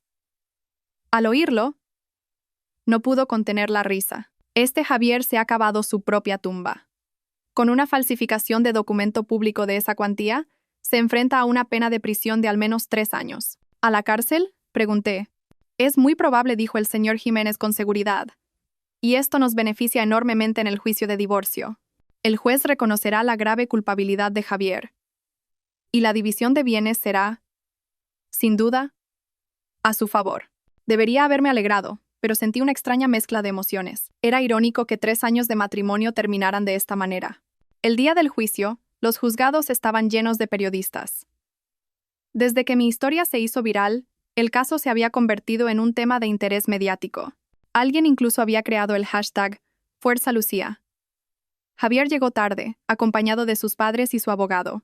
En solo 2 semanas, parecía haber envejecido 10 años. Tenía los ojos hundidos y la tez cenicienta. Al verme, un destello de rencor cruzó su mirada, pero fue reemplazado rápidamente por el miedo. Sabía que se enfrentaba no solo al divorcio, sino también a un proceso penal. El juicio fue sorprendentemente rápido. El abogado de Javier intentó argumentar que las transferencias de dinero eran simples regalos entre amigos y que Valeria era una prima lejana. Pero cuando el juez vio las fotos íntimas y las conversaciones explícitas, incluso el abogado se quedó sin palabras. Respecto a la falsificación de la escritura y la firma del contrato de hipoteca, la defensa de Javier no tuvo nada que alegar. Cuando el juez le preguntó a Javier por qué lo había hecho, su respuesta dejó a toda la sala atónita. Mi hermano se iba a casar y la familia de su novia no aportaba nada. Solo quería ayudar un poco a mi familia. ¿Y por eso falsificó documentos? ¿Una firma y disipó el patrimonio conyugal?, preguntó el juez con severidad. ¿Era consciente de las consecuencias legales de sus actos? Javier bajó la cabeza y no dijo nada. Su madre, en la sala, rompió a llorar desconsoladamente hasta que un agente judicial la acompañó fuera. Durante un receso, Javier se me acercó de repente. Lucía, por los 3 años que hemos estado casados, ¿no podrías retirar la demanda? Te devuelvo el chalet. No quiero el dinero. Es demasiado tarde, Javier, lo miré con calma. Te di una oportunidad. Tú mismo elegiste el peor camino. ¿Quieres destruirme? Gritó con los ojos inyectados en sangre. Si voy a la cárcel, mi vida estará acabada. Tú te lo has buscado. Me di la vuelta y dejé de mirarlo. La sentencia final superó con creces mis expectativas. El juez concedió el divorcio. El chalet fue adjudicado en su totalidad a mi propiedad. Javier fue condenado a devolver los 330 euros transferidos a Valeria. El 70% de los ahorros a nombre de Javier me fueron adjudicados como indemnización por daños y perjuicios. Además, Javier tuvo que pagar mis costas legales y los gastos del juicio. Mientras el juez leía la sentencia, el rostro de Javier se volvió ceniciento, y su madre, en la sala, se desmayó. Los periodistas disparaban sus cámaras sin parar. Bajo una lluvia de flashes, la miserable estampa de la familia García quedó inmortalizada para siempre. Al salir del juzgado, la luz del sol era deslumbrante. El señor Jiménez me dio una palmada en el hombro. Enhorabuena, señora Fernández. Se ha hecho justicia. Gracias, letrado, dije sinceramente. Sin su ayuda, no habría podido ganar de forma tan aplastante. ¿Cuáles son sus planes ahora? ¿Qué hará con el chalet? Lo venderé, dije sin dudar. Ya lo he puesto en manos de una inmobiliaria. La semana que viene me voy a Singapur a empezar mi nuevo trabajo. El señor Jiménez asintió. Es una decisión inteligente. ¿Piensa seguir adelante con la causa penal contra el señor García? Lo pensé un momento. No quiero tener ninguna relación más con él. Si reconoce su culpabilidad y devuelve el patrimonio, puedo retirar la querella. Pero lo que la justicia decida, lo dejo en manos de la ley. Entendido. Me encargaré de los trámites posteriores, se despidió el señor Jiménez. Le deseo lo mejor en su nueva vida en Singapur. Al volver al apartamento que había alquilado temporalmente, empecé a hacer las maletas. 3 años de matrimonio y, al final, solo me llevaba 2 maletas de equipaje. El móvil no paraba de sonar. Mensajes de felicitación de mis amigos. Les di las gracias a todos y apagué el teléfono. Disfruté de ese raro momento de silencio. Esa noche, Carla vino a celebrarlo con una botella de champán. Vaya, el desgraciado de Javier se ha quedado sin un duro. ¡Qué satisfacción! Brindamos. Las burbujas se deshicieron en mi lengua con un sabor dulce. De repente, Carla se puso seria. De verdad, Lucía. Durante estos 3 años, mi mayor preocupación ha sido tú. Veía cómo te ibas perdiendo a ti misma, cómo dejabas de ser la de antes. Lo sé, apreté la copa. A veces me pregunto cómo pude ser tan tonta. Había tantas señales, ¿por qué me empeñé en ignorarlas? Por amor, tonta, suspiró Carla. El amor ciega. Pero por suerte, al final despertaste. A la mañana siguiente recibí una llamada de la inmobiliaria. El chalet se había vendido por 1.25, 0 euros, 100 euros por encima del precio de mercado. La compradora era una madre soltera a la que le gustaba la cercanía a los colegios y el estilo de la reforma. La compradora quiere escriturar lo antes posible. ¿Le iría bien?, preguntó el agente con cautela. Sin problema, asentí. Mañana mismo podemos hacer los trámites. Al colgar, sentí un gran alivio. Esa casa, llena de malos recuerdos, por fin iba a ser parte del pasado. La firma de la escritura fue muy rápida. Después de firmar el último documento, la compradora, una elegante mujer de mediana edad, me cogió la mano. Lucía, he visto las noticias. Has sido muy valiente. Esta casa en mis manos se llenará de amor y risas. Se me humedecieron un poco los ojos. Gracias. Es justo lo que esta casa necesitaba. Al salir de la notaría, decidí volver al chalet una última vez. La nueva dueña se mudaba al día siguiente, así que ahora no habría nadie. Empujé la puerta familiar y entré. En las habitaciones vacías solo resonaban mis pasos. El sol entraba por los ventanales, dibujando franjas de luz dorada en el suelo. Recorrí las habitaciones lentamente. Los recuerdos acudieron a mí como una marea. El salón. Una vez Javier volcó la mesa porque la comida que había preparado no era de su agrado. El despacho. Pasaba noches enteras trabajando, cuando en realidad hacía videollamadas con Valeria. El dormitorio, a veces borracho, me obligaba a cumplir con mis deberes conyugales. Pero también hubo momentos bonitos. La cocina. Una vez preparé una gran fiesta para mis padres. La terraza. Tomaba vino con mis amigos y charlábamos hasta altas horas de la noche. El jardín. Las rosas que planté florecían cada año. Adiós, dije en voz baja, cerrando la puerta suavemente. Esta vez no miré atrás. Al salir de la urbanización, me encontré en la entrada con Pablo, el hermano de Javier. Estaba demacrado. Al verme, se sorprendió y luego corrió hacia mí. Cuñada. Digo. Lucía tartamudeó. ¿Podrías prestarme algo de dinero? A mi hermano lo han detenido.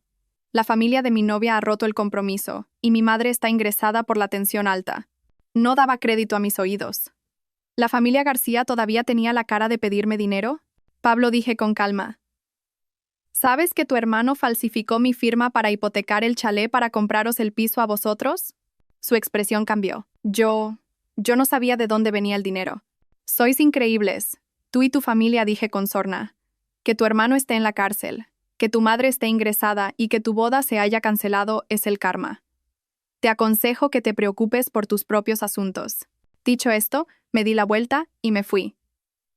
Pablo, a mis espaldas, me gritó con rabia. Lucía, eres una mujer fría y despiadada. Mi hermano estaba ciego para casarse con alguien como tú. No me giré, solo agité la mano, como una despedida final. De vuelta en el apartamento, terminé de hacer las maletas. El Departamento de Recursos Humanos de la empresa de Singapur me había enviado una guía de bienvenida y consejos para buscar alojamiento. Emma también me había preparado una detallada lista de cosas que necesitaría. Una nueva vida me llamaba, una vida brillante y llena de esperanza. Esa noche mi madre me hizo una videollamada. Mi padre a su lado no paraba de preguntar cosas. Insistieron en acompañarme a Singapur, pero me negué. Mamá, papá, ya no soy una niña, dije riendo. Además, Singapur es un país increíble. No tenéis de qué preocuparos. Siempre serás nuestra niña, dijo mi madre, secándose una lágrima. Te vas tan lejos, cuídate mucho. Lo haré, la tranquilicé. Y hoy en día, con lo fácil que es viajar, podéis venir a verme cuando queráis. Colgué y me quedé junto a la ventana, contemplando la ciudad en la que había vivido casi 10 años. Bajo las luces de neón, ¿cuántas historias de amor y desamor se estarían desarrollando? La mía era solo una más. Volvió a sonar el teléfono. Era Carla. Lucía, me acaban de avisar del juzgado. El desgraciado de Javier ha confesado. La fiscalía pide 3 años para él. Me ha dicho su abogado que quiere verte una última vez. No, dije con firmeza. No tengo nada más que hablar con él. Lo sabía, rió Carla. ¿Ya tienes los billetes? ¿Quieres que te acompañe al aeropuerto? Mañana a las 3 de la tarde. No hace falta que vengas. Ya sabes que odio las despedidas. Buen viaje. De repente, la voz de Carla se quebró. Llámame a menudo. Y no te olvides de tus amigas cuando te eches un nuevo novio. ¿Qué dices? Eres mi mejor amiga. Sentí un nudo en la garganta. En cuanto me instale, te invito a Singapur. La noche avanzó. Terminé de hacer la última maleta. Apagué la luz y me tumbé en la cama. Mañana a estas horas estaría a 10.000 metros de altura, volando hacia una vida completamente nueva. Cerré los ojos y los recuerdos de los últimos 3 años pasaron ante mí como una película a cámara lenta. Dolor, traición, lucha, despertar. Al final, todo se había convertido en la fuerza que me impulsaba a crecer. Recordé una frase que había leído en alguna parte. Hay caminos que debes recorrer solo, lágrimas que debes secar tú misma y dolores que debes soportar en soledad. Pero cuando superes todo eso, te encontrarás con una versión mejor de ti misma. Mañana, el sol volvería a salir. Y yo ya no sería la Lucía que aguantaba humillaciones. Aeropuerto de Changi, Singapur. Un hervidero de gente. Empujé mi carrito de equipaje y, al salir, vi a Emma con un cartel con mi nombre. Hacía 3 años que no nos veíamos. Llevaba el pelo corto y un elegante traje de oficina.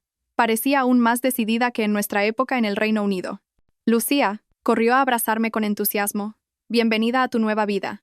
Emma me ayudó a instalarme en un apartamento cerca de la oficina y me invitó a probar el auténtico bak kut teh.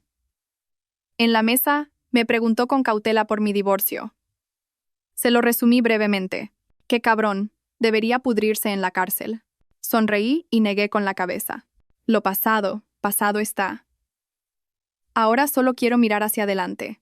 El nuevo trabajo era un desafío, pero muy estimulante. Como directora de marketing para la región de Asia-Pacífico, era responsable de la promoción de la marca en varios países. La ajetreada rutina no me dejaba tiempo para pensar en el pasado. Cada día era pleno y significativo. Un mes después, recibí un correo del señor Jiménez. Javier había sido condenado a 3 años de prisión por falsificación de documento público y estafa. Al mismo tiempo, el juzgado había ejecutado la sentencia de divorcio. Los ahorros a nombre de Javier fueron transferidos a mi cuenta. Valeria también fue condenada a devolver parte del dinero. El correo electrónico incluía un recorte de la sección de sucesos de un periódico nacional con el titular Estafa por falsificación de escritura del marido, divorcio fulminante de la esposa. En la foto, Javier aparecía rodeado de periodistas, con un aspecto lamentable. Cerré el correo con calma. No sentí nada. El fin de semana, asistí a una fiesta en un yate en Marina Bay organizada por la empresa. La vista nocturna de Singapur era un espectáculo de luces. Mis compañeros brindaban alegremente. Jackson, el director de marketing, se me acercó con una copa de champán. Lucía, he oído que dejaste un puesto importante en España para venir a Singapur. Eres muy valiente. Sonreí sin decir nada. Él no sabía que no había venido por mi carrera, sino para huir de un pasado al que no quería volver. Pasaron 3 meses y me adapté por completo al ritmo de vida de Singapur. El trabajo iba sobre ruedas y había hecho nuevos amigos. A veces publicaba fotos de la comida y los paisajes de Singapur en Instagram. Carla siempre era la primera en dar me gusta y comentar qué envidia me das. Un martes por la mañana, mientras preparaba el informe trimestral, sonó el teléfono. Un número desconocido con prefijo de España. Diga, dudé un momento antes de contestar. ¿Es usted Lucía Fernández?, dijo una voz femenina y débil. Casi se me cae el móvil. Era mi ex suegra. ¿Cómo había conseguido mi nuevo número? Soy la madre de Javier. ¿Qué desea?, pregunté fríamente. Lucía. Su voz se quebró. Me equivoqué. Todo lo que pasó fue culpa mía. Por favor, perdona a mi Javier. Ya ha estado enfermo 2 veces en la cárcel. El médico dice que si sigue así... Señora, la interrumpí. Primero, usted no es mi madre. Segundo, si Javier está en la cárcel, es porque se lo ha buscado. Y por último, no vuelva a contactarme. ¿Cómo puede ser tan cruel? Su voz se volvió estridente. ¿Fuisteis marido y mujer? ¿Cómo puedes quedarte de brazos cruzados mientras se muere en la cárcel? Si está realmente enfermo, la prisión tendrá sus propios servicios médicos, dije con calma, y mi abogado le enviará una notificación formal por acoso. Colgué e inmediatamente llamé al señor Jiménez. Él también se sorprendió de que mi ex suegra hubiera conseguido mi número y prometió investigar el origen y tomar medidas legales. Este incidente fue como una pequeña piedra arrojada a un lago en calma. Provocó unas ondas y luego todo volvió a la tranquilidad. 2 semanas después, recibí un mensaje de un desconocido en LinkedIn. Estimada Sra. Fernández, soy Iria Paz, directora de RRHH de Grupo X. He oído que ha tenido un gran éxito en Singapur. Me tomo la libertad de contactarla. Actualmente buscamos un director de marketing con experiencia internacional. Me preguntaba si estaría interesada en volver a España para continuar su carrera. Grupo X era un gigante de la industria en España. El puesto de directora de marketing siempre había sido mi objetivo. Pero, ¿volver? No estaba preparada para enfrentarme a ese lugar lleno de recuerdos dolorosos. Respondí cortésmente. Estoy muy satisfecha con mi trabajo actual y no tengo planes de cambiar a corto plazo. Iria respondió rápidamente. Lo entiendo. Pero es una oportunidad única. Salario de 250 euros anuales, opciones sobre acciones y reportando directamente al CEO. Si cambia de opinión, no dude en contactarme. 250 euros. El doble de mi sueldo actual. Me quedé mirando el mensaje durante mucho tiempo. Al final, no lo borré. El tiempo voló, y ya llevaba medio año en Singapur. Durante este tiempo, mi equipo consiguió cerrar 2 grandes contratos. El CEO me felicitó públicamente en la reunión anual. Emma, diciendo que era la empleada extranjera que más rápido se había adaptado, incluso me animó a solicitar la residencia permanente. Pero la oferta de volver a España seguía rondando mi cabeza. No era por el puesto en sí, sino porque de repente me di cuenta de que estaba huyendo. Huyendo del lugar donde estaba Javier, donde estaban los recuerdos dolorosos. Huyendo de la persona débil que había sido en el pasado. Un fin de semana fui sola a la isla de Sentosa. Sentada en la arena blanca, mirando el mar azul, de repente comprendí que el verdadero desapego no es huir, sino tener la capacidad de enfrentarse a las cosas, y aún así, elegir no mirar atrás. Esa noche, le escribí a Iria, expresando mi interés en hablar más. Al mismo tiempo, contacté al señor Jiménez para preguntarle si, en caso de volver, Javier y su familia podrían acosarme. El señor García sigue cumpliendo condena. Le quedan al menos 2 años para salir, respondió. Sus padres, después de la advertencia de mi bufete, no se atreverán a molestarla. Además, su reputación en España es muy buena. Muchas mujeres la consideran un ejemplo de lucha contra la violencia doméstica. ¿Un ejemplo? Sonreí con amargura. Solo era una mujer normal que, acorralada, había contraatacado. Las entrevistas con Grupo X fueron muy bien. Después de una entrevista por vídeo, incluso se ofrecieron a organizar una reunión en persona en Singapur. El presidente de la región Asia-Pacífico cenó conmigo y me explicó en detalle los planes de expansión de la empresa. Señora Fernández, su trayectoria nos ha impresionado profundamente, dijo el presidente con sinceridad. No solo por su capacidad profesional, sino por la fortaleza y el coraje que ha demostrado. Esos son los valores fundamentales de nuestra cultura empresarial. Así, después de 8 meses en Singapur, decidí volver. Emma, aunque apenada, entendió mi elección. Haz lo que te dicte el corazón. Singapur siempre estará aquí para ti. Los trámites de renuncia fueron rápidos. El CEO intentó retenerme, ofreciéndome un aumento del 30%, pero lo rechacé. No era una cuestión de dinero. Necesitaba completar mi propio ritual de redención, volver al lugar que me había herido y, con la cabeza bien alta, empezar una nueva vida. Una semana antes de volver, recibí un mensaje de Carla con una noticia jugosa. Valeria le ha puesto los cuernos a tu exmarido. Fue a un vis-a-vis y se lió con el familiar de otro preso. Se han aliado y le han desplumado a Javier lo poco que le quedaba y se han fugado. Debería haberme sentido satisfecha, pero sentí una extraña melancolía. Javier, que tanto había calculado, al final había sido traicionado por todos. ¿Sería eso el karma? El avión aterrizó en el aeropuerto de Barajas. Era octubre, en pleno otoño. Por la ventanilla, vi el cielo azul y los ginkgos amarillos. Era una belleza sobrecogedora. Mientras esperaba mi equipaje, sonó el móvil. Un mensaje de bienvenida de Iria. Al final, añadía una frase. Mañana por la noche tenemos una fiesta de bienvenida en la empresa. El CEO quiere aprovechar para presentarla al equipo. ¿Le iría bien? Hola, go. Respondí afirmativamente y respiré hondo. Empujé mi carrito y salí por la puerta de llegadas. El sol, filtrándose por la cúpula de cristal, me calentaba la cara. Lucía, bienvenida a casa, me dije a mí misma. La fiesta de bienvenida de Grupo X se celebró en un restaurante en la planta 80 de uno de los rascacielos de Madrid. Elegí un traje de chaqueta rojo oscuro, profesional pero sin restar alegría a la fiesta. Directora Fernández, he oído hablar mucho de usted del CEO, el señor Ibáñez. Era un hombre afable de unos 50 años. Me estrechó la mano con la fuerza justa. Su caso se ha estudiado en mi clase de MBA. Sonreí y le di las gracias, un poco sorprendida por dentro. Mi divorcio, ¿un caso de estudio en una escuela de negocios? Al empezar la fiesta entendí por qué. La esposa del señor Ibáñez, una mujer elegante e intelectual, se me acercó. Lucía, soy Elvira Soto, catedrática de Derecho en la Universidad Complutense. También dirijo el Centro de Estudios sobre los Derechos de la Mujer. Su caso es un ejemplo paradigmático de cómo una mujer formada puede utilizar el arma de la ley para protegerse. Me halaga, pero creo que exagera, dije, un poco abrumada. En aquel momento, solo reaccioné instintivamente al verme acorralada. Precisamente ese instinto es lo que merece ser estudiado. Los ojos de la catedrática brillaban con inteligencia.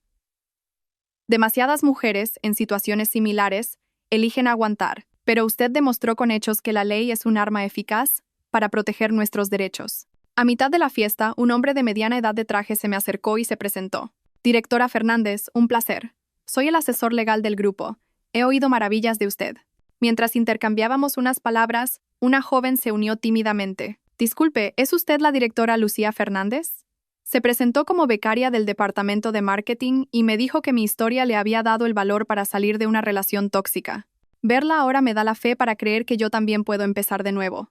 Tenía los ojos llenos de lágrimas. En ese momento, de repente, sentí que mi historia podía tener un significado real. No era solo mi historia personal, sino la de muchas mujeres que sufrían en matrimonios infelices. Al final de la fiesta, el señor Ibáñez me puso un chofer para llevarme al hotel. En el coche me entregó una carpeta. Directora, esta es la invitación para el Foro Empresarial Asia-Europa del mes que viene. El grupo ha decidido que usted nos representará y dará el discurso de apertura. La abrí, era el foro más importante del sector. Normalmente, solo asistían directivos de nivel vicepresidente para arriba. Creo que no tengo suficiente experiencia. No sea modesta, rió el señor Ibáñez. Sus resultados en la sede de Singapur son incuestionables. Además, añadió, con un tono significativo, su experiencia personal encaja perfectamente con el tema del foro de este año. La reinvención del liderazgo en tiempos de cambio. De vuelta en el hotel, no podía dormir. Por la ventana se veía la espectacular noche de Madrid. Un esplendor diferente al de Singapur. En apenas un año, mi vida había dado un vuelco. De ser una esposa sin respeto a ser una alta ejecutiva de una multinacional. De ser una víctima que aguantaba humillaciones a ser un ejemplo que inspiraba a otros. Sonó el móvil. Un mensaje de Carla. ¿Qué tal? ¿Primer día de vuelta y ya adaptada? A ver si nos vemos mañana. Respondí con un emoticono sonriente. Claro, tengo 1000 cosas que contarte. Al día siguiente quedé a comer con Carla en un café tranquilo. Nada más verme, me abrazó con fuerza. Vaya, directora, ese carisma se nota a 100 metros. Me reí y le di un golpecito. Déjate de tonterías y cuéntame, ¿cómo va tu ascenso a socia del bufete? Ni me hables, Carla agitó la mano. Los vejestorios siguen diciendo que soy muy joven. Pero... Bajó la voz en tono conspirador. Acabo de pillar un caso gordo. La madre de Javier ha demandado a Valeria por la restitución del patrimonio. ¿Qué? Casi escupo el café. ¿Qué culebrón es este ahora? Resulta que mi ex suegra alegaba que Valeria había estafado a Javier y le reclamaba la devolución de un total de 500 euros de donaciones. Valeria, por su parte, alegaba que era una indemnización por su juventud perdida. Las dos mujeres habían montado un espectáculo en el juzgado. La suegra llamando a Valeria zorra, y Valeria respondiendo que ella no había sabido educar a su hijo. El juez estaba alucinando, contó Carla. Divertida. Negué con la cabeza. No quería saber más de esa farsa. Javier y su desastrosa vida ya no tenían nada que ver conmigo. Ah, dijo Carla, poniéndose seria de repente. Tengo que decirte algo importante. Javier podría salir de la cárcel medio año antes por buena conducta. Mi corazón dio un vuelco. ¿Cuándo? Probablemente el mes que viene, me miró con preocupación. ¿Afectará tu decisión de volver y prosperar aquí? Lo pensé un momento y negué con la cabeza. No, Madrid es muy grande, no es fácil que nos encontremos. Además, la Lucía de ahora ya no es la que se deja pisotear. Esa es la Lucía que yo conozco. Carla levantó su copa. Por tu nueva vida. Los días siguientes fueron un torbellino. Asumí oficialmente el control del equipo de marketing y empecé a formar mi propio equipo. El discurso para el Foro Empresarial Asia-Europa lo revisé una y otra vez hasta dejarlo perfecto. El día del foro, elegí un traje a medida de color azul real. Profesional, pero sin perder la feminidad. Frente al espejo, casi no reconocía a la persona que me devolvía la mirada. Segura, imponente, con una mirada llena de convicción. A continuación, con el tema La reinvención del liderazgo en tiempos de crisis, recibamos a la directora de marketing de Grupo X, la Sra. Lucía Fernández. Entre aplausos, subí al estrado. Bajo los focos no podía ver bien las caras del público, pero eso me tranquilizó. Hace un año me encontraba en la mayor crisis de mi vida, mi voz era clara y firme.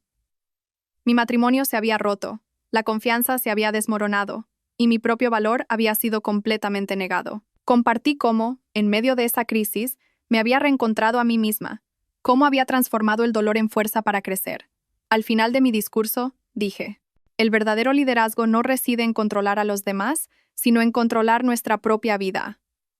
Cuando tenemos el valor de enfrentarnos a nuestros miedos más profundos, descubrimos nuestra mayor fortaleza. Gracias. Todo el auditorio se puso en pie y aplaudió. Después, los asistentes me rodearon para intercambiar tarjetas. Entre ellos había pesos pesados de la industria. El señor Ibáñez, a lo lejos, me levantó el pulgar. Su cara reflejaba la alegría de haber descubierto un tesoro.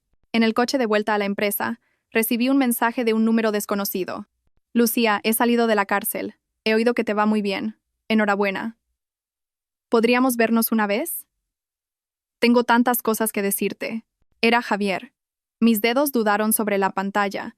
Finalmente, borré el mensaje y bloqueé el número. No hay necesidad de volver sobre los pasos andados, ni de reencontrarse con las personas que dejamos atrás. El video de mi discurso en el foro se hizo viral y me trajo algunas oportunidades inesperadas. Primero, solicitudes de entrevistas de varias revistas económicas. Luego, una invitación para participar como tertuliana en un programa de televisión. Finalmente, una editorial me contactó para proponerme escribir un libro sobre liderazgo femenino. Directora, se ha convertido en la estrella de la empresa, me dijo mi joven asistente, sonriendo. En recepción dicen que últimamente le llegan muchas flores de admiradores. Negué con la cabeza y le pedí que indicara en recepción que rechazaran todos los regalos de origen desconocido. La fama es un arma de doble filo, y yo lo sabía muy bien. Un viernes por la tarde, mientras revisaba el informe trimestral, Iria llamó a mi puerta. Directora, el mes que viene es el Día Internacional de la Mujer. La Federación de Mujeres Empresarias la ha invitado como representante de mujeres de éxito a dar un discurso en un foro de alto nivel. El CEO ya ha dado su aprobación. Échele un vistazo. Recibí una invitación con bordes dorados.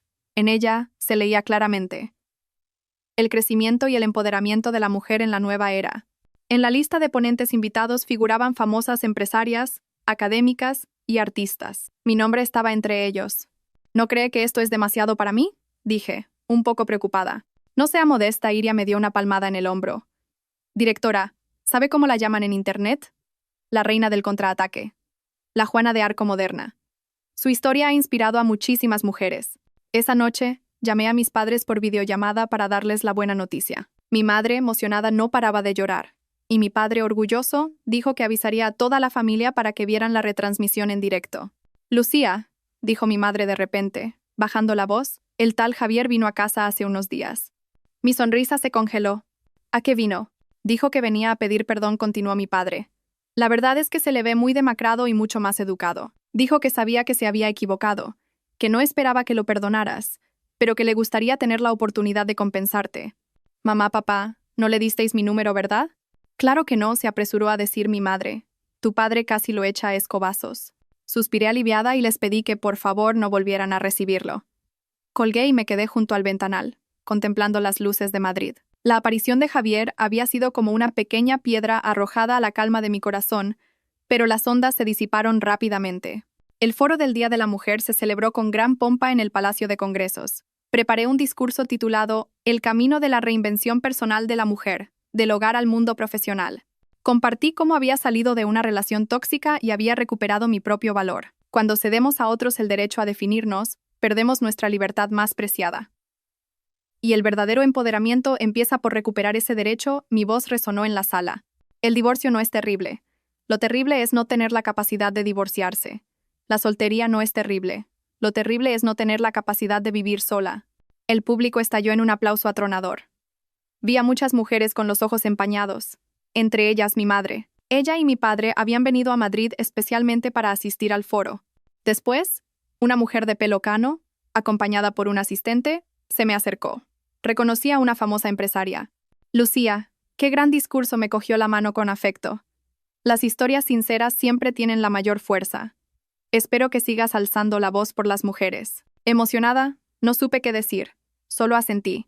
Los flashes de los fotógrafos no paraban de disparar, inmortalizando el momento. Esa noche, la foto ocupó la portada de los principales diarios económicos. En la recepción posterior al foro, recibí innumerables tarjetas y propuestas de colaboración.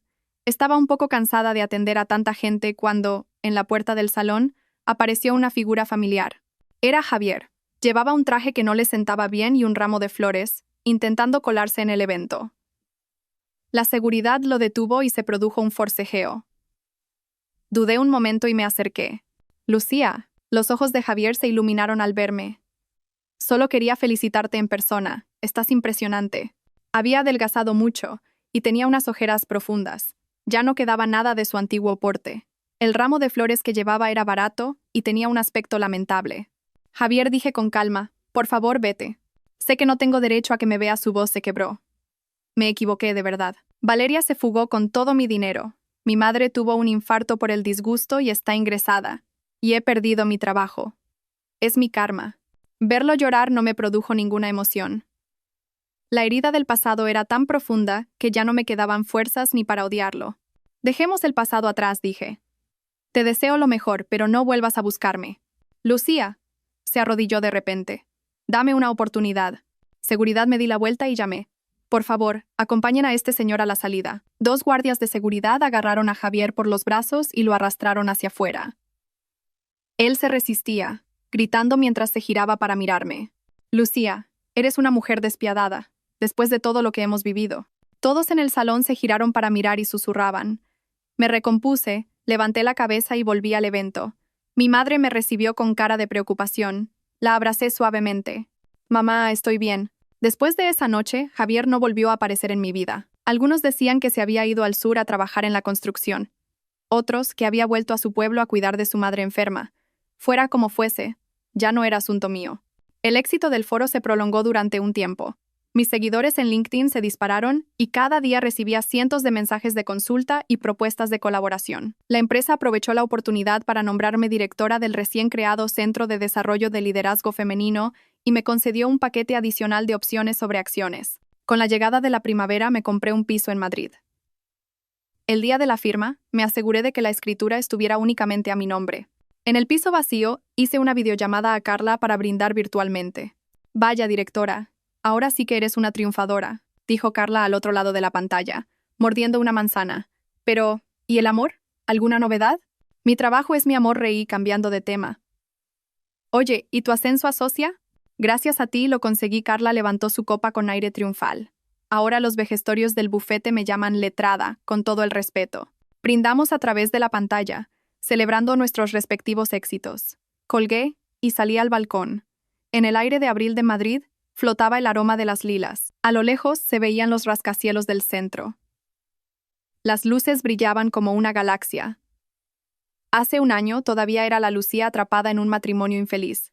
Hoy me había transformado en una mariposa, viviendo una vida que antes ni me atrevía a soñar. Sonó el teléfono. Un correo electrónico del editor de la editorial. Me enviaba el manuscrito revisado.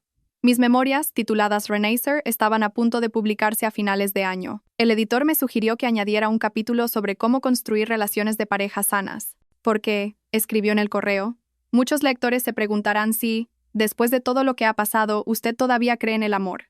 Me senté en el escritorio, abrí el portátil y, en una página en blanco, escribí una línea. Creo en el amor. Pero creo más en mí misma. La verdadera seguridad nunca proviene de la promesa de otro, sino de la confianza en una misma. Fuera, una luna creciente se alzaba silenciosamente, tiñendo el mundo de plata.